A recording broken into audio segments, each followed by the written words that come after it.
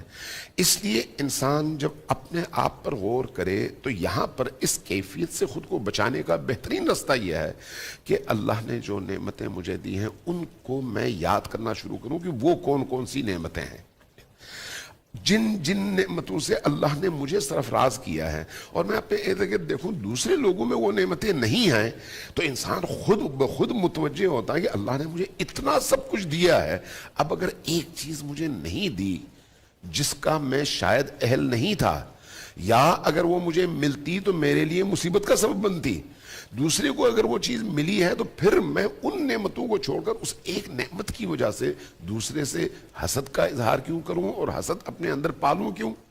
اچھا، ویسے بھی یہ وہ آگ ہے جس کی وجہ سے انسان اپنے اندر کے وجود کو جلاتا ہے. لہذا اب میں ایک بچے کی مثال دیتا ہوں. دیکھیں، آپ جب اپنے کسی بچے کو تربیت دینا چاہتے ہیں نا، ایک 4 سال کا 5 سال کا بچہ اگر کچن سے اپنی والدہ کی نگاہوں سے چھپ کر چاقو اٹھا لے اور اپنے 2-3 بچوں کو، ارد گرد کے بچوں کو ڈرانا شروع کر دے تو آپ خوفزدہ ہو جاتے ہیں کہ کہیں غلطی سے خود اپنے آپ کو اور دوسرے بچوں کو یہ نقصان نہ پہنچائے. ٹھیک، نتیجتاً آپ آہستہ سے جاتے ہیں اس بچے کے ہاتھ سے اچانک وہ چھری اٹھا لیتے ہیں. اب یہ ایسے ہی ہے جیسے اللہ کسی شخص کو کسی خاص نعمت سے جس کو وہ چاہتا ہے محروم کر دے. وہ اپنی دانست میں سمجھتا ہے یہ نعمت میرے لیے شہد ہے، جبکہ وہ نعمت اس کے لیے یا زہر ہے یا تلوار ہے یا بندوق ہے جس سے وہ خود کو بھی مار سکتا ہے اور دوسرے کو بھی مار سکتا ہے. اللہ جب اس سے لے رہا ہوتا ہے اس لیے نہیں کہ وہ برا انسان ہے، اس لیے کہ وہ اس کو اس کے آثار اور اس کے اثرات سے بچانا چاہتا ہے. اگر اس نقطے کو ہم سمجھ جائیں تو یہ مسئلہ ہمارا حل ہو جاتا ہے. اب جہاں تک اس کے علاج کا تعلق ہے، سب سے پہلی چیز تو یہ ہے کہ انسان قرآن سے زیادہ وابستہ ہو. سورہ قلم کی 51 اور 52 نمبر کی آیت ہے جس کو ہم کہتے ہیں وَإِنْ يَكَادُ، آیت ہے وَإِنْ يَكَادُ الَّذِينَ كَفَرُوا. اس کو قرآن سے نکالیں، اس کو اپنے لیے ورد زبان بنا لیں ہمیشہ. ایک دوسرا، 4 قل انہی حسد کی کیفیات سے خود کو اور دوسروں کو بچانے کے لیے ہے. لہٰذا اگر 4 قل انسان کی زندگی کا ورد بن جائیں، اور اسی طرح سے آیت الکرسی وہو العلی العظیم تک، اگر ان کا انسان اپنی زندگی میں ورد کر لے تو دوسروں کے حسد سے بچ سکتا ہے اور خود اپنے آپ کو بھی حسد کی اس بیماری سے بچا سکتا ہے. یہاں پہ میں ہبا کہنا چاہوں گا کہ جو آیات کا ذکر کیا وہی یقاد الذین کفروا، یہ میری والدہ نے مجھے بتائی ہوئی ہے کہ بیٹا یہ جب بھی اس طرح کا معاملہ خود پہ پڑھ لیا کرو. تو اس طرح کی سب چیزیں قرآن میں موجود ہیں. تھینک یو، آپ نے بتایا کہ 4 کل آیت الکرسی، ان آیات کو پڑھ کے آپ خود کو بچا سکتے ہیں. اچھا عمران بھائی، اب آپ سے میں گفتگو آگے کنٹینیو کرنا چاہوں گا کہ یہ تو ہو گیا کہ ایک انسان کیسے بچ سکتا ہے، کیا کر سکتا ہے، حسد سے، حادثے سے بچنے کے طریقے. ہمارا دین کیا سکھاتا ہے جب آپ کسی مسلمان بھائی کی کامیابی دیکھیں تو آپ کو کیا رویہ اختیار کرنا چاہیے؟ اس والے سے کیا تعلیمات ہیں؟ میں پہلے اس جواب کو میں بھی کنٹینیو کرنا چاہتا ہوں. جو اللہ تعالیٰ کے رسول نے فرمایا کہ کس طرح بچیں حاسد سے، وہ یہ ہے کہ کتمان و نعمت، کہ آپ اپنی نعمتوں کو چھپائیں زیادہ. اس کو یعنی جو چیزیں آپ گھر لے رہے ہیں، بنگلہ لے رہے ہیں، گاڑی لے رہے ہیں، لینے سے پہلے ہی اس کی اناؤنسمنٹ نہ کر دیں. یا کوئی چیز، کوئی آپ کو رتبہ مل رہا ہے تو اس سے کیا ہے، حاسد آپ پر، محسود پر حسد کرتا ہے، وہ چیز ضائع ہو جاتی ہے. اچھا میں یہاں پہ سوری آپ کی بات میں ایک سوال میں ایڈ کرنا چاہتا ہوں. آپ نے کہا نعمتوں کو چھپائیں. ہاں، آج کے سوشل میڈیا کے دور میں تو آپ دیکھتے ہیں کہ ہر کوئی ہر چیز کی تشہیر کر رہا ہوتا ہے کہ میں یہ کھانا کھا رہا ہوں، میں یہ لباس پہن رہا ہوں، میں نے گاڑی لے لی، میں نے گھر لے لیا ہے. اس کی وجہ سے حسد بڑھ بھی رہا ہے زیادہ. لے لیں پھر تو ٹھیک ہے، ابھی لے نہیں رہے ہوتے، ابھی اناؤنسمنٹ ہو جاتی ہے، پھر وہ جب چیز ضائع ہو جاتی ہے، یہ کیا ہوتا ہے، حاسد کی آپ کے اوپر حسد کی نظر ہوتی ہے. اللہ کے رسول نے فرمایا اپنی نعمتوں کو چھپاؤ حاسد سے بچنے کے لیے. دوسرا جو آپ نے فرمایا جو علاج، وہ مولانا صاحب نے جو بات فرمائی نا کہ ہمارے رسول نے فرمایا کہ معوذتین، سورہ فلق اور سورہ ناس، اس کا ورد کرتے. مجھے سر میں درد ہے، میں نے پونسٹان فورٹ کھانی ہے، بخار ہے، پیناڈال کھانی ہے، میرے اندر حسد ہے، میں اس کی کون سی گولی کھاؤں؟ تو اللہ نے فرمایا من شر حاسد اذا حسد اذا حسد۔ کہ اس کا علاج اللہ سے پناہ مانگو، کہ شر جو حاسد جو تم پر حسد کرتے اللہ سے پناہ مانگو، یا اللہ مجھے اس کے حسد سے محفوظ فرما۔ یہ اللہ سے دعا مانگنی، یہ دونوں آخری سورہ آپ کو پڑھنی ہے، سورہ ناس اور سورہ فلق، یہ اس کا علاج ہے۔ اور آپ نے پتہ نہیں کیا فرمایا۔ دوسرا میرا سوال یہ تھا کہ اسلام جب ایک مسلمان اپنے مومن بھائی کی ترقی کو دیکھے، خوشی کو دیکھے، کامیابی کو دیکھے، تو اس سے کیا رویہ اختیار کرنا چاہیے اسلامی تعلیمات کے حساب سے؟ جو مولانا صاحب نے پہلے فرمایا کہ اللہ تعالیٰ واللہ یدعو الی دار السلام، اللہ تعالیٰ تمہیں دعوت دیتا ہے کہ جنت کی طرف دوڑ لگاؤ، جو رشک کرو۔ کس چیز میں رشک کرو؟ نیکی میں رشک کرو، کسی کو نیکی میں دیکھو تو اس میں رشک کرو، اور حسد نہ کرو کسی کو، یعنی نعمت کو، یعنی وہ تو میں نے پہلے ڈیفائن کر دیا کہ آپ کسی کو دیکھتے ہیں وہ کہتے ہیں، وہ ہوتا کیوں ہے؟ یہ اس وجہ سے ہوتا ہے جو آپ کا شریک ہوتا ہے، جو آپ کے ساتھ ہی بڑا ہوا ہوتا ہے، پروان چڑھتا ہے، وہ آپ کو آگے دیکھتا ہے، تو جب وہ آپ کو آگے دیکھتے ہیں نا، تو وہ اس کو آپ تھریٹ لگتے ہیں، وہ کہتے ہیں کہ یہ اب آگے نکل جائے گا، یہ میرے لیے مسئلہ بنے گا، یہ معاشرے میں اس کا نام بن جائے گا، یہ بڑا بھی میرے ساتھ ہوا، میرے ساتھ ہی کھیلتا تھا، آج یہ اس جگہ پہ پہنچ گیا، تو وہ تھریٹ جب بن جاتا ہے تو وہ آپ کو نقصان پہنچانے کے لیے ہر منصوبہ، ہر تدبیر کرتا ہے۔ وہ ایک شاعر ہے، کہتا ہے کہ بڑے موذی کو مارا تو کیا مارا، نہنگ و اژدہا شیر نر مارا تو کیا مارا، گیا مارا شیطان ایک سجدہ نہ کرنے سے، لاکھوں برس سجدوں میں سر مارا تو کیا مارا، گر نہ مارا نفس امارا تو کیا مارا۔ جو سب سے ان اعلی عدوک الذی بین جنبیک، جو سب سے بڑا دشمن ہے نا، وہ آپ کا نفس ہے، وہ شیطان سے بھی بڑا دشمن ہے۔ جس کو شیطان مردود کیوں ہوا؟ اس کی وجہ سے، نفس کی وجہ سے، کہ میں کیسے، اس نے بھی حسد کیا تھا آدم علیہ السلام پر، تکبر کیا تھا۔ تو اپنے آپ کی جو روحانی جو پاکائی ہے، وہ تو ہے اللہ کا ذکر ہے، اللہ کی یاد ہے، اور وہ تربیت ہے، تربیت سے بندہ پروان چڑھتا ہے۔ تو اس چیزوں کو زیادہ کوشش کریں۔ ہبا، میرے خیال سے آپ کو سوال پوچھنا چاہتی ہیں علامہ صاحب جی، سے؟ میرے پاس تو بہت سوال آتے ہیں گھر ابھی۔ سے لکھ کے لائی تھی آپ ایک سوال، پوچھے۔ علامہ نسیم احمد صاحب سے پوچھنا چاہتی ہوں۔ ایک تو وہ ہوتا ہے کہ علامہ صاحب نے اپنی اچھی بات میں بھی کہا کہ لوگ اس بات سے زیادہ دکھی نہیں ہوتے کہ ان کی زندگی میں دکھ ہے، اس بات سے دکھی ہو جاتے ہیں کہ سامنے والا پاس کیوں ہو گیا، میں کیوں فیل ہو گیا۔ یہ تو ایک ایسپیکٹ ہے ہی، لیکن ایک اس قسم کے لوگ ہوتے ہیں جو اس چیز کا اظہار کر دیتے ہیں، پر دوسری طرف کچھ لوگ آپ کے سامنے میٹھے بنے ہوتے ہیں، آپ کے ساتھ اچھے بنے ہوتے ہیں، آپ کی ہر بات پہ ماشاءاللہ الحمدللہ بھی کہہ رہے ہوتے ہیں، لیکن اندر خانہ آپ کی جڑیں کھوکھلی کر رہے ہوتے ہیں۔ ان کو پہچانیں گے کیسے، پھر ان سے بچیں گے کیسے؟ یہ بسم اللہ الرحمن الرحیم۔ دیکھیے، اس میں بھی پیارے آقا علیہ الصلاۃ والسلام نے جو فرمایا تھا نا، حق المسلم علی المسلم ستہ، ایک مسلمان کا دوسرے مسلمان پر 6 باتوں کا حق ہے۔ سلام کرے تو سلام کا جواب دے، جب وہ بھلائی کا کوئی ارادہ کرے تو اس کو بتائے، وہ اپنے گھر میں دعوت دے تو جائے، اور اسے چھینک آئے تو اس کا جواب دے، اور بیمار ہو تو عیادت کرے، انتقال کر جائے تو جنازے میں شریک ہو۔ تو یہ جو معاملات ہیں سماجی زندگی سے متعلق، جی، تو اس کو اپنایا جائے اور باقاعدہ طور پہ سلام کو رائج کریں اور محبت کے ساتھ پیش آتے رہیں، تو یقیناً اگر وہ اپنے دل میں حسد کو چھپا کر محض ایسے ہی جواب دے دیتا ہے سلام کا، یا کہہ دیتا ہے جی ماشاءاللہ، تو اس کو آہستہ آہستہ دور کیا جا سکتا ہے جب مسلسل یہ عمل ہوتا رہے گا۔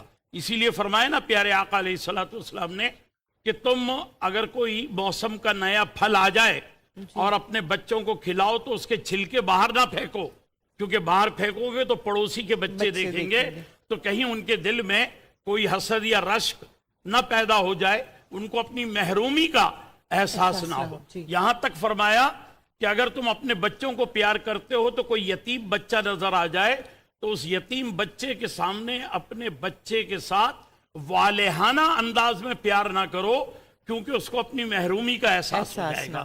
تو اس طور پر یہ کچھ چیزیں ایسی ہیں ہمارے اسلامی معاشرے کی، جب ہم انہیں اختیار کر لیں گے تو یقیناً کسی دوسرے کو بھی بعد میں شرمندگی ہوگی، یار دیکھو یہ اتنے اچھے انداز میں ملتا ہے اور میں دل میں اس سے کینہ رکھتا ہوں اور حسد رکھتا ہوں۔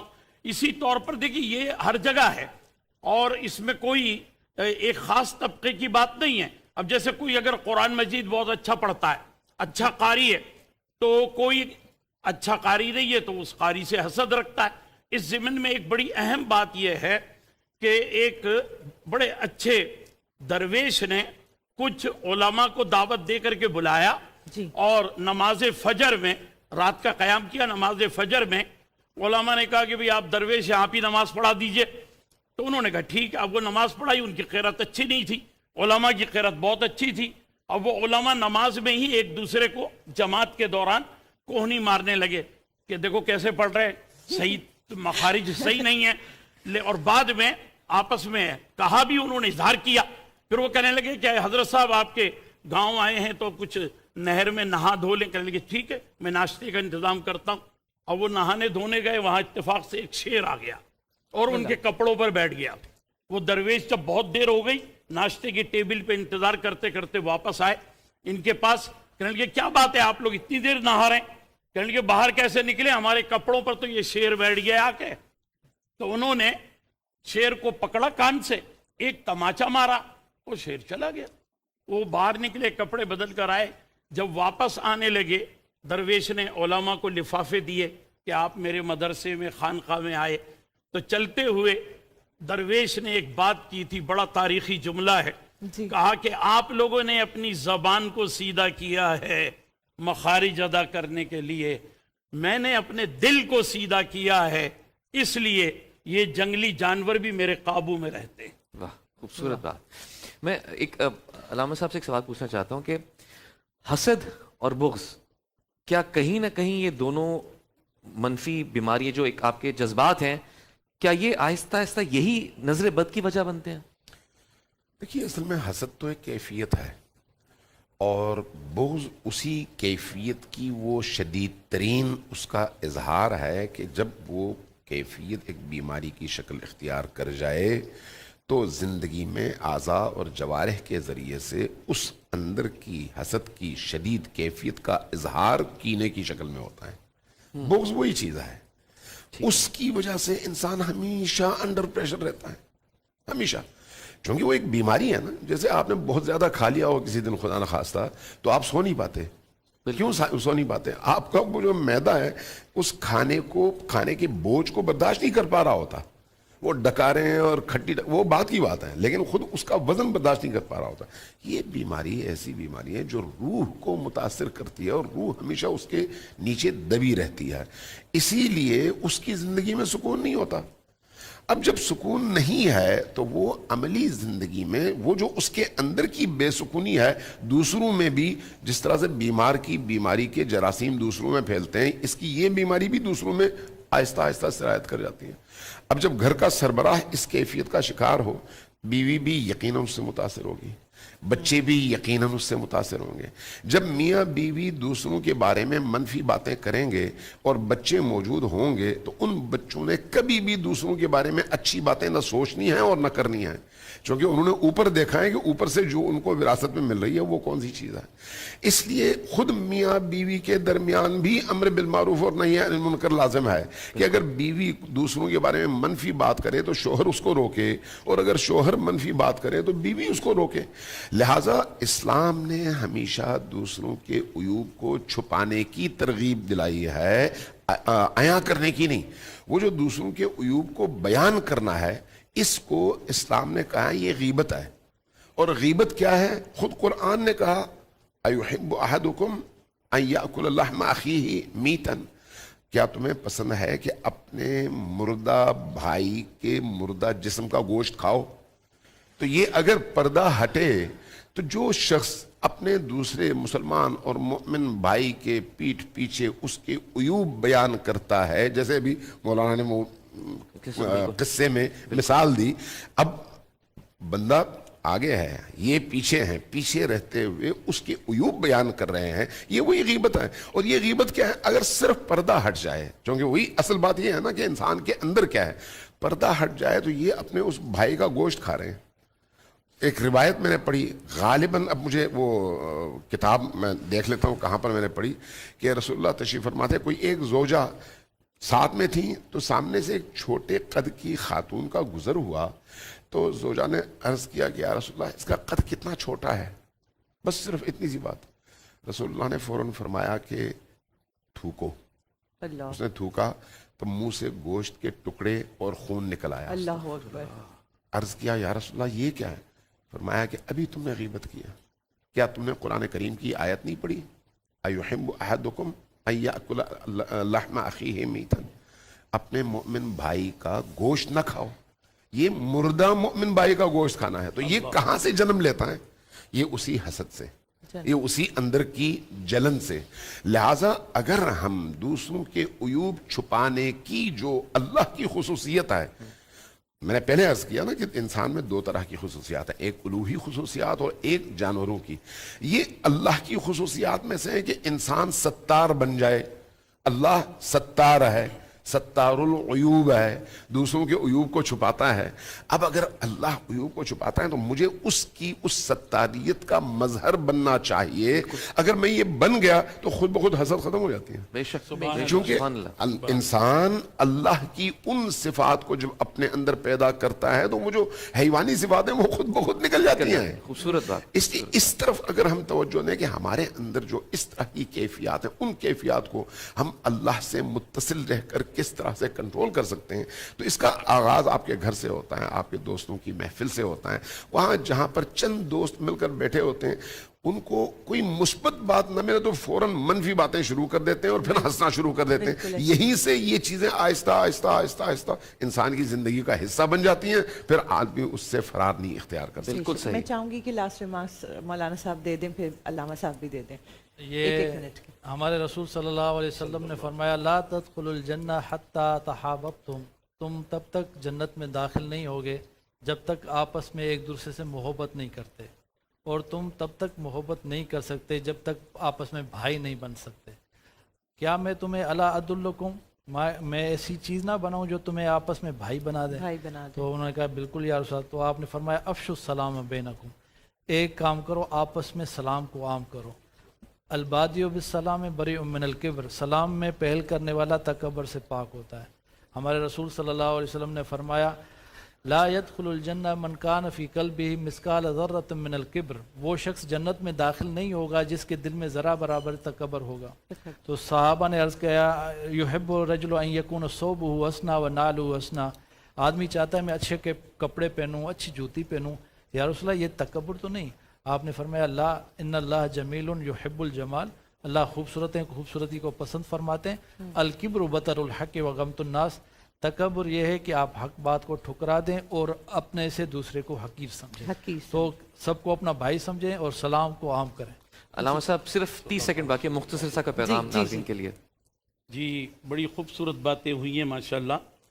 اور یہ جو امر بیان کیا علامہ صاحب نے بھی اور جمیل صاحب نے بھی, کہ جب ہم کسی کی برائی کو سن کر اس کو تنبیہ نہیں کرتے اور کانوں کے کچے ہو جاتے ہیں اور پھر یہ سمجھ لیتے ہیں کہ جس کے بارے میں بات کی گئی ایسا ہی ہے اور اس کی تحقیق بھی نہیں کرتے, تو اس طور پر یہ غیبت رفتہ رفتہ حسد میں, اور پھر یہ حسد جو ہے رفتہ رفتہ کینے میں تبدیل ہوتا چلا جاتا ہے. اور پھر کوئی شخص جو ہے وہ یعنی بس ہمیشہ اس خیال میں رہتا ہے کہ بس اس کو نقصان پہنچانا ہے. نبی پاک صلی اللہ علیہ وآلہ وسلم نے فرمایا کہ اگر تم کسی کے عیب پر پردہ ڈالو گے, اور یہاں تک بھی فرمایا کہ اگر تم کسی کو اس نیت سے کپڑا دو کہ اس کا جسم ڈھانپ دیا جائے, اللہ تعالیٰ روز حشر تمہارے عیبوں پر پردہ ڈال دے. سبحان اللہ, خوبصورت بات. ناظرین علماء کرام کا بہت بہت شکریہ. اسی کے ساتھ بریک کے جانے پڑتے ہیں. دیکھتے رہیے رمضان میں بول آن بول انٹرٹینمنٹ.